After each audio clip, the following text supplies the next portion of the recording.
सोचो, एक ऐसी दुनिया जहां लोगों के सबसे गहरे विचार और भावनाएं छिपी न हो, जहां दिमाग पढ़ने की क्षमता हकीकत हो। यह कॉन्सेप्ट, जो सुनने में तो जादुई लगता है, सदियों से इंसानों को लुभाता रहा है, अनगिनत साइंस फिक्शन कहानियों और फिलोसॉफिकल बहसों को जन्म देता रहा है। किसी दूसरे व्यक्ति के दिमाग की पेचीदा कार्य प्रणाली में उतरने, उनके रहस्यों को जानने और उनकी मंशा को समझने की क्षमता एक ऐसी शक्ति है जो लुभावनी और भयावह दोनों है। हमारी रिलेशनशिप्स, हमारी जस्टिस सिस्टम और खुद को देखने का हमारा नजरिया एक ऐसी दुनिया में क्या होगा जहां पूरी पारदर्शिता हो। माइंड रीडिंग के इम्प्लीकेशंस बहुत दूर तक जाते हैं, ह्यूमन इंटरैक्शन और सोसाइटल स्ट्रक्चर के हर पहलू को छूते हैं। आम से लेकर गंभीर तक दूसरे के विचारों को समझने की क्षमता ह्यूमन सिविलाइजेशन के पाठ्यक्रम को हमेशा के लिए बदल देगी। ट्रस्ट, प्राइवेसी और इंडिविजुअलिटी की नींव हिल जाएगी, क्योंकि हमारी अंदरूनी दुनिया की पवित्रता भंग हो जाएगी। फिर भी इस पोटेंशियल केओस और अनिश्चितता के बीच आशा की एक किरण दिखाई देती है।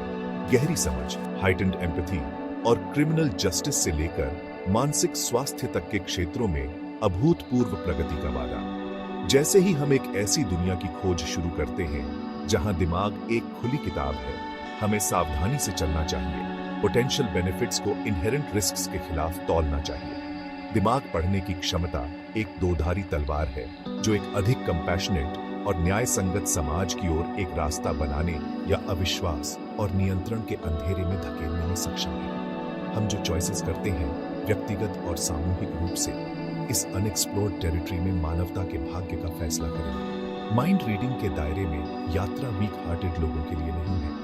इसके लिए खुद के और दूसरों के बारे में अनकंफर्टेबल ट्रूथ्स का सामना करने, एथिकल डिलेमास से जूझने और अननोन को अपनाने की इच्छा की मांग है। जैसे जैसे हम इस रहस्यमय क्षेत्र में गहराई से उतरते हैं, हमें मानवीय गरिमा की रक्षा करने और इंसान होने का अर्थ क्या है, इसके एसेंस को संरक्षित करने की प्रतिबद्धता द्वारा निर्देशित सतर्क रहना चाहिए।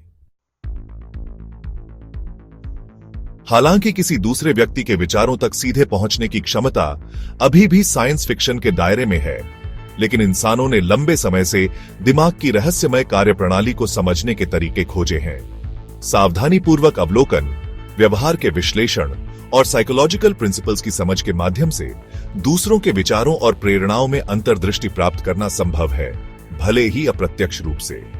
ये तरीके, हालांकि पूरी तरह से फूल प्रूफ से बहुत दूर हैं, मानव अनुभूति के जटिल ताने बाने में एक झलक पेश करते हैं। ऐसा ही एक तरीका है बॉडी लैंग्वेज का अध्ययन, संचार का एक नॉन वर्बल रूप, जो अक्सर हमारी असली भावनाओं को उजागर कर देता है, तब भी जब हम उन्हें छिपाने की कोशिश करते हैं।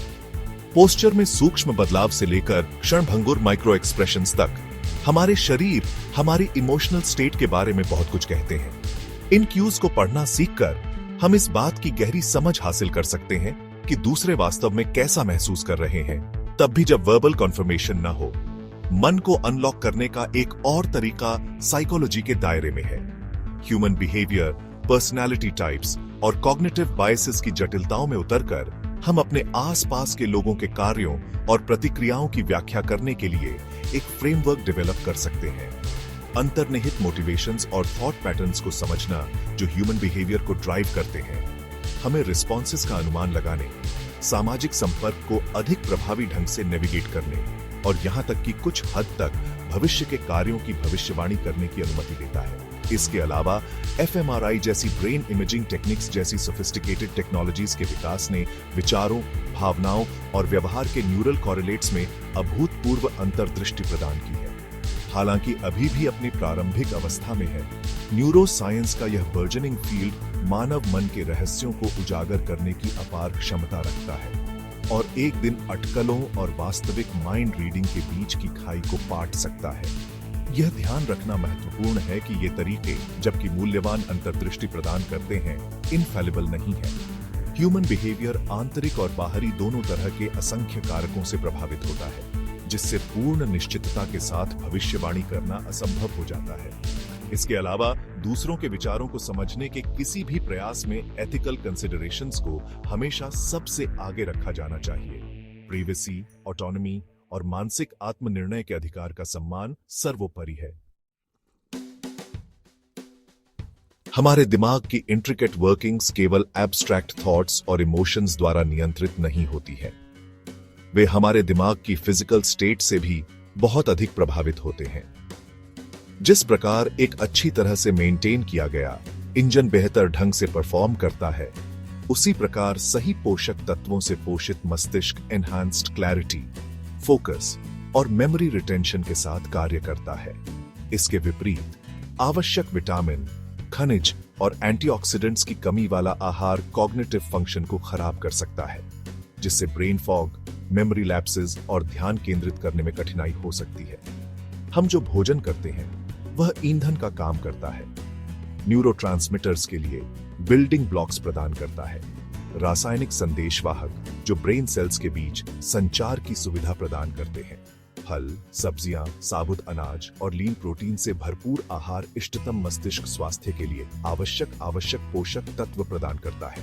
ओमेगा 3 फैटी एसिड सैल्मन और मैकेरल जैसी फैटी मछली में प्रचुर मात्रा में पाए जाते हैं। कॉग्निटिव फंक्शन के लिए विशेष रूप से महत्वपूर्ण है, जो मेमोरी, लर्निंग और मूड रेगुलेशन में महत्वपूर्ण भूमिका निभाते हैं। इसके विपरीत प्रोसेस्ड फूड्स, सैचुरेटेड और ट्रांस फैट्स और रिफाइंड शुगर से भरपूर आहार का मस्तिष्क स्वास्थ्य पर हानिकारक प्रभाव पड़ सकता है। ये डाइटरी कल्प्रिट्स सूजन, ऑक्सीडेटिव स्ट्रेस और मस्तिष्क में ब्लड फ्लो को बाधित कर सकते हैं, जिससे कॉग्निटिव डिक्लाइन और न्यूरोडिजेनरेटिव रोगों का खतरा बढ़ जाता है। इसके अलावा चीनी का अत्यधिक सेवन न्यूरोट्रांसमीटर्स के नाजुक संतुलन को बाधित कर सकता है, जिससे मूड स्विंग्स, चिड़चिड़ापन और ध्यान केंद्रित करने में कठिनाई हो सकती है। हम जो भोजन करते हैं उसके बारे में कॉन्शियस चॉइसेस करके हम अपने मस्तिष्क के स्वास्थ्य को ऑप्टिमाइज कर सकते हैं और अपनी कॉग्निटिव एबिलिटीज को बढ़ा सकते हैं। जिस तरह एक एथलीट पीक परफॉर्मेंस के लिए अपने शरीर को ईंधन देता है, उसी तरह हम अपनी पूरी क्षमता को अनलॉक करने के लिए अपने दिमाग को पोषण दे सकते हैं। एक ऐसी दुनिया में जहां मानसिक तीक्ष्णता को बहुत महत्व दिया जाता है, एक ब्रेन बूस्टिंग आहार प्रतिस्पर्धी बढ़त प्रदान कर सकता है, मेमोरी, फोकस और ओवरऑल कॉग्निटिव परफॉर्मेंस में सुधार कर सकता है। हमारे होने की इंट्रिकेट टैपेस्ट्री हमारे शारीरिक और मानसिक अवस्थाओं के इंटरकनेक्टेड थ्रेड से बुनी जाती है। हमारे विचार और भावनाएं हमारे शारीरिक स्वास्थ्य को प्रभावित कर सकते हैं और हमारी जीवन शैली के चॉइसेस और दैनिक आदतों का हमारे मानसिक स्वास्थ्य पर गहरा प्रभाव पड़ता है। नेगेटिव हैबिट्स, जो अक्सर कोपिंग मैकेनिज्म्स के रूप में किए जाते हैं, धीरे धीरे हमारे मानसिक धैर्य को कमजोर कर सकते हैं। नींद की कमी सबसे कपटी अपराधियों में से एक है। भागदौड़ भरी जिंदगी में नींद को अक्सर प्रोडक्टिविटी की भेंट चढ़ा दिया जाता है। यह प्रतीत होता है हानि रहित समझौता बहुत बड़ी कीमत पर आता है। नींद की कमी हमारी कॉग्निटिव एबिलिटीज पर कहर बरपाती है। यह हार्मोन के नाजुक संतुलन को बाधित करता है। एक और हानिकारक आदत है शारीरिक गतिविधि की कमी। व्यायाम मानसिक स्वास्थ्य की आधारशिला है।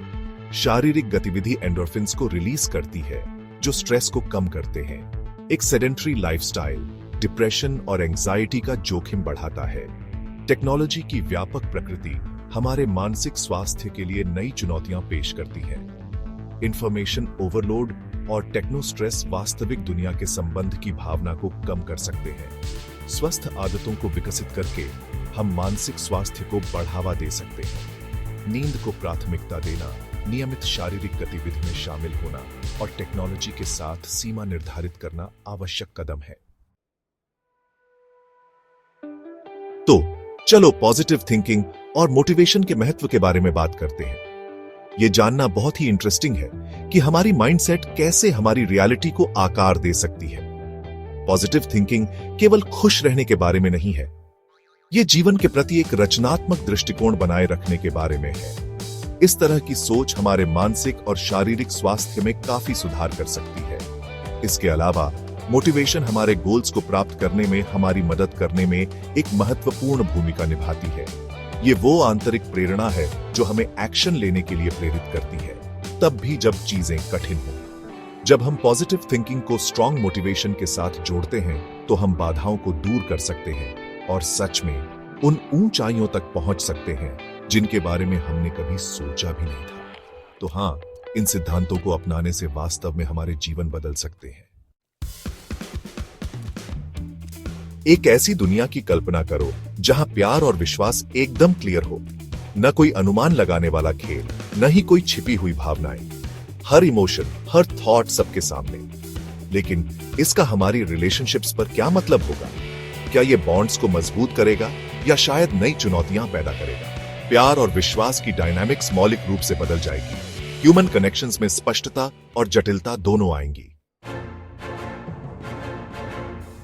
प्रिवेंटिव जस्टिस, यह एक ऐसा कंसेप्ट है जो किसी साइंस फिक्शन नॉवल जैसा लगता है। अपराध होने से पहले ही उन्हें सुलझाना। लेकिन क्या हम सचमुच किसी के इरादों का पूरी निश्चितता के साथ अनुमान लगा सकते हैं? और अगर हम कर सकते हैं तो क्या हमें इस पर कार्रवाई करनी चाहिए? एथिकल और मॉरल दुविधाएं बहुत गहरी हैं। क्या हम सुरक्षा के लिए व्यक्तिगत स्वतंत्रता का त्याग करने को तैयार हैं?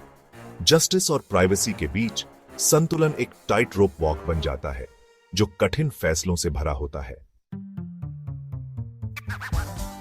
मानसिक बाधाओं के बिना एक दुनिया में संचार अभूतपूर्व गहराई और ईमानदारी के स्तर तक पहुंच जाएगा। गलतफहमियां बीते दिनों की बात हो सकती हैं, लेकिन हम बिना फिल्टर के विचारों की निरंतर आमद को कैसे हैंडल करेंगे? प्राइवेसी, जैसा कि हम जानते हैं, को फिर से परिभाषित किया जाएगा। चुनौती इस नई वास्तविकता को मैनेज करने में है जहां हर दिमाग एक खुली किताब है। यह क्षमता की दुनिया है, फिर भी ऐसी दुनिया है जिसके लिए सावधानी पूर्वक नेविगेशन की आवश्यकता है। एक पारदर्शी दुनिया को अपनाने का अर्थ है इसकी क्षमता और इसके खतरों दोनों को स्वीकार करना। गहरे संबंधों, अधिक समझ और प्रिवेंटिव एक्शंस का वादा मोहक है। हालांकि प्राइवेसी इन्वेजन, एथिकल क्वांडरीज और व्यक्तिगत स्वतंत्रता के नुकसान के जोखिमों को नजरअंदाज नहीं किया जा सकता है। जैसे ही हम इस नए फ्रंटियर के कगार पर खड़े हैं, हमें बेनिफिट्स के मुकाबले कमियों को तौलना चाहिए और यह तय करना चाहिए कि सावधानी और समझदारी के साथ कैसे आगे बढ़ना है।